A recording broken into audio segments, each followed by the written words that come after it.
Gerçeklik üzerine, gerçeklik ve sanallık üzerine bir konuşma yapacağım. Gerçek nedir, sanal nedir? Aslında her şey gerçek ve temsilden ibarettir. Yani bir bütün ve parça. Bütün her şeyi kapsayan parça ise onun bir temsili.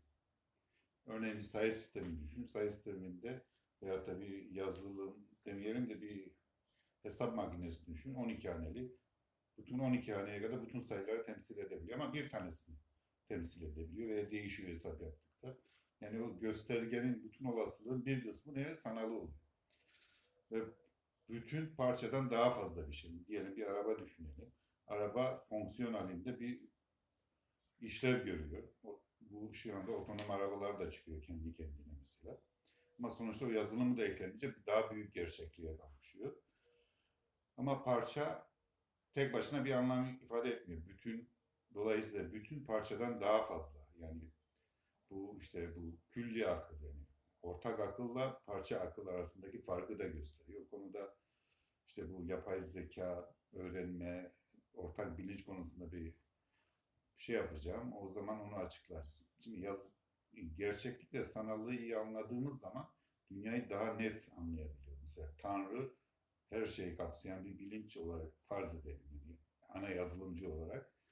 Diğeri de onun parçası, temsilleri mesela. İnsan Tanrı'nın sanal temsili gibi. Çünkü halifesi gibi. Çünkü bilinç en değerli bir şey. Bilinç konusunda ve zeka konusunda da ayrı bir beyin konusunda program yapacağız. Onu da bir yere not alalım. Şimdi sanallık, gerçeklik nedir? Diyelim 10 tane elma var. Bu gerçek temsil edebiliyorsun sayı olarak, bir simge olarak veya bir isim olarak, harf olarak veyahut da bir kelime olarak. Ama eksi 5 elma olmaz. Yani bir torbadan eksi 5 elma alın olmaz. Ne oluyor? Onun sanal oluyor. Temsil. Yani oraya koyacakmış gibi veya daha önce koymuş gibi temsil. Bir de sayı sistemi matematikten gidelim önce. Matematikte diyelim bir şeyi bir bütün. Onu parçaya bölünce bölebilirsiniz. Ama onu irrasyonel olarak temsil edemezsiniz. Mesela irrasyonel sayı diye bir şey yoktur. Neden? Neyse bunu da matematiğe konusuna daha değineceğim ama onu sanal sayılar da rasyonel olarak temsil edilebilir. Gerçekte öyle bir şey yok. Onun nasıl olacağını daha detaylı anlatacağım. Diyelim bir bina düşünelim. Bina gerçek ama onun sahibi var. İşte tabusu var. İşte onun projesi, elektrik projesi var. Görüntüsü var. Veyahut da bir maketi olabilir. Dolayısıyla onda her binanın bir temsili olabilir. Veyahut da bir bilgisayar düşünün. Bilgisayarda bir program var diyelim. Program oluşturmak da bir temsil. Excel işte, AutoCAD programı olsun.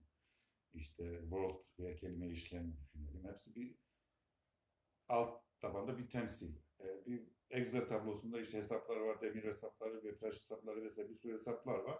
Para hesabı var. Onlar da bir temsil. Yani o Excel tablosu için ona bilgi yüklüyorsun. Para tabii orada simgesel olarak temsil ediyor. Para da aslında bir emeğin temsili. Nedir? Bu devlet garantisi, taahhüt altında sanal bir temsil. Eskide temsil olarak işte altını, gümüşü kullanıyorlarmış. Daha sonra bu şey olunca bu sanallaştırmışsın. Yani devletin vergi toplama kapasitesine bağlı olarak bir değer olarak şey yaptı. Mesela birisi para basınca sahte oluyor. Ama devletin kanunen tescil ettiği gerçek oluyor. Bir şirket düşün. Şey, sanal şirket, özel kişilik onun gerçekliğini veren nedir? Yine devletin çıkardığı kanunla yani herkesin ortak kabulüyle olan bir şey. Arz talep gibi. Onun temsili olarak şey yapıyor. Mesela bir insanın sahip olduğu şey ne oluyor? Onun temsili ile tabudaki temsil ediliyor bilgi olarak. Sanal para da dijital para olsun, kripto paralar da yine itibari bir para oluyor. Sanal temsil. Gerçekliğe ulaşmak için bu temsil olayı çok önemli. Mesela bugün bir inşaat mühendisi olarak anlatayım. Bir şey temsil edildi, bir binayı sanal olarak hesap yapacaksın. Onu vektörlerle, her vektör bir fonksiyon gibi. Düşün vektörlerin birleşimi, bir matris oluşturuyorsun. O matrisle birlikte simüle ediyorsun. Yani deprem yükü geliyor, işte yukarı yük yüklüyor, momentleri hesaplıyorsun denklemlerle, denemeyle yani denklem çözerek. Dolayısıyla her yer ne kadar moment, ne kadar kesme kuvveti var, ne kadar normal kuvvet var. Ona göre demirin boyutunu, çekme bölgesindeki demirin miktarını, işte beton miktarını falan bu şekilde hesap yaparak en minimum ekonomik olacak şekilde hem kesit dizayn ediyorsun, ona göre demir yerleştiriliyor. Ama sanal olarak modeller ediyor. Bunun nasıl modeli? Yine matris sistemi. Çünkü kuantum fiziğinde de aynı şekilde kuantum dünyasını modelliyorsun matrisler. Yani onu sanal olarak temsil edebiliyorsun. Çok boyutlu fonksiyonlar gibi düşünüp modelleyebiliyorsun. Fizik de öyle. Fizik nedir? Klasik mekanik dediğim bu Newton yaptığı şeyde evreni çok güzel modellemiş. Çekim gücü, momentum, kuantum. Ama atom düzeyine gidince bunu temsil edemiyorsun. O kuantum fiziğiyle temsil ediyorsun.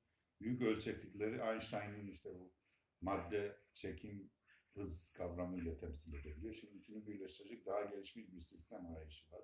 Sicim teorisi vesaire. Sanallık konusunda daha ne diyebiliriz? Sanal yani her şeyin bir yazı da temsil, söz mesela. Bilinci oluşturan şey nedir? Diğer canlılardan farklı. Diğer canlılar bir şey bir şekilde temsil ediyor. Ama insan dili geliştirerek her şeye farklı kavram yüklüyor. Örneğin çay örneğin diyelim. Karadeniz'de çay toplama, yağmur, çamur, taşıma olarak algılıyor. Çay parası olarak algılıyor. Mesela Türkler'de çay ince belli bardak. İngiliz'de İngiliz çay. Uzak Doğu'da mesela çay geleneği daha seramik yani bir kutsal bir şey sunuyormuş gibi. Çay şeyi var, özel eğitim, Japonya'da falan. Rusya'da da çay meselesi. Bir şeye gitmiştik, Sibirya'ya. Tabii çay her taraf, Rusya'da yeşillik var ama çay da özel bir şey. Gemilerle değil de karayoluyla şey geliyor. Aylarca yol alarak geliyor ve çay kışın tabii sıcak tutan bir şey. Ve özel kasalarda saklanıyormuş. Özel insanların yani seçkin insanların özel odasına özel böyle özel anahtarla. Çünkü halbuki Rusya'nın yeri göğü yeşil ama o çay yetişmediği için soğuk bölgede orada kıymetli bir enerji yani bir kıymetli bir kafein içeriyor. Ne yapıyor? Bir temsil oluşturuyor orada. Her şeye şey düşünmek lazım. Yani bu temsil olayı. Yani bilgisayar nedir? Bütün RAM'indeki bütün şeyleri yapıyor. Onun kısmı temsil. Sanal oyunlar da temsil. Veyahut da bilgisayarda bir GPS bakıyorsun. Mesela gidiyorsun. O da bir temsil. Yani bu temsil ve gerçeklik. Yani bütünlük ve parçayı iyi bilmek lazım. Ve sayı sistemi de bir temsildir. Bu matematik konusunda bir video çekeyim.